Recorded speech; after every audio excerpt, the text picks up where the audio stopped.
Darting infield now. He's got support here.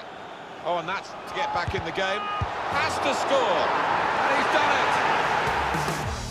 FIFA has struggled on the pitch in its past few iterations, with matches deteriorating to frustrating slogs. For years we've been unable to play FIFA like football is played in real life. Instead we've been zigzagging the ball up the pitch and abusing pacey wingers to breach the opponent's defence and swinging an unstoppable cross for an equally unstoppable header.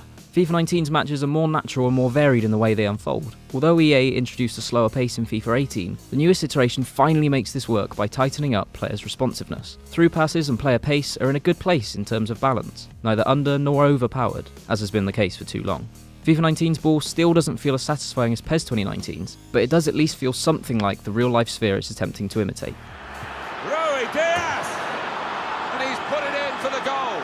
FIFA 19 includes new tactical options for wannabe managers to fiddle with. These are undoubtedly welcome, and changes in your defensive technique make a tangible impact in-game, allowing you to further tailor your playstyle. However, the much vaunted new feature of game plans are a bit of a mess. Any change to one game plan, including your default starting plan, is not automatically reflected in your other 4 plans. This isn't a deal breaker, of course, but it inevitably ends with you spending more time in the team management menu, which is exactly the kind of admin work this feature should have eradicated. And despite the added depth of options, the vast majority of AI teams still behave in a broadly similar and often unrealistic way. FIFA's brand of football has become much more physical this year, with strength becoming a far more important stat and crunching collisions feeling much more realistic. You can see and feel players battling for the ball, and goalkeepers are not quite as invincible from crosses as in previous years. Long ball tactics are slightly more viable as a result, including, mercifully, from free kicks. Despite this and the new tactical options, there's still no way to determine which players go up for corners and free kicks. Taking inspiration from Gears of War's Active Reload, timed finishing attempts to add more depth to FIFA's pitch work for expert players, and while it can be a little temperamental and fiddly, it does add a nice risk-reward layer to what was previously a function that had become an afterthought after 20 years of muscle memory. Kane! Well, he's put it away brilliantly!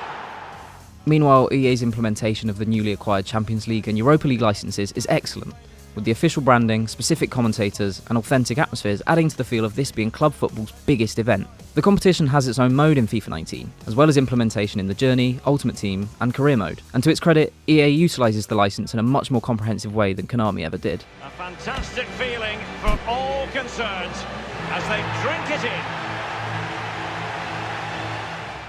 Unfortunately, that's pretty much it in terms of new Career Mode features, and this is where FIFA 19 suffers. Career Mode is the most in-depth single-player mode remaining in FIFA, and yet it has seen almost no meaningful improvements for years. This year the mode has not been touched at all, save for the implementation of the Champions League, and the cracks are showing. Similarly, Pro Clubs is exactly the same this year as it was in FIFA 18, and it's hard not to sympathise with those who speculate around EA's shifting priorities, given how much attention the microtransaction-driven Ultimate Team receives in comparison. Frankly, 2 modes as big and as popular as these receiving no new features or even any quality of life improvements is unacceptable, and EA needs to up its game here next year. Kickoff is where most of EA's offline attention was focused this time round, with the introduction of detailed stats and some interesting new sub-modes contained within house rules. These allow you to turn off fouls and offsides, or turn on the Battle Royale-like survival mode, in which a goal results in one of your players being sent off. I'm sure you've got the hang of it now. That's a goal and a player removed. Or disallow any goal not scored from header or volley. Mbappe! It's not going to count. It's no goal, in fact. These modes are shallow, and being available in local play only is a baffling decision, but they do offer a nice change of pace for when you're playing with a friend. Ultimate Team's major new feature this year is a new sub-mode named Division Rivals, a replacement for the now cut online Seasons mode. It's another shorter way to qualify for the FUT Champions Weekend event, and it adds to the ever-growing and evolving behemoth Ultimate Team has become. Otherwise, Ultimate Team remains largely the same, but the most strength lies more in its constant live support over the course of a season. Champions cards, limited time packs, daily and weekly objectives, special events and tournaments, Ultimate Team has something to draw you in every week, and it is truly the lifeblood of FIFA 19. The Journey's 3rd year sees the conclusion of Alex Hunter's story, but Sister Kim and best mate Danny Williams join him as playable characters in a GTA 5-esque 3-pronged story. Each character has their own special features, such as Alex's choice of mentor squad at Real Madrid, or Danny's choice of advert he wants to take part in. The Journey's scripting and acting isn't exactly outstanding, but it remains a unique way to play.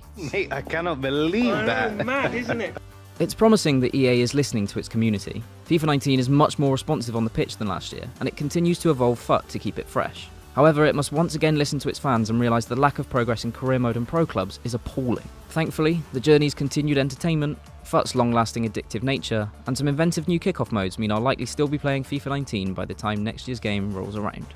Time Not the way to try and get them to take the lead. And he's volleyed it in. He's one of these lads, I think, that he's confident on the volley. He showed it there, didn't he?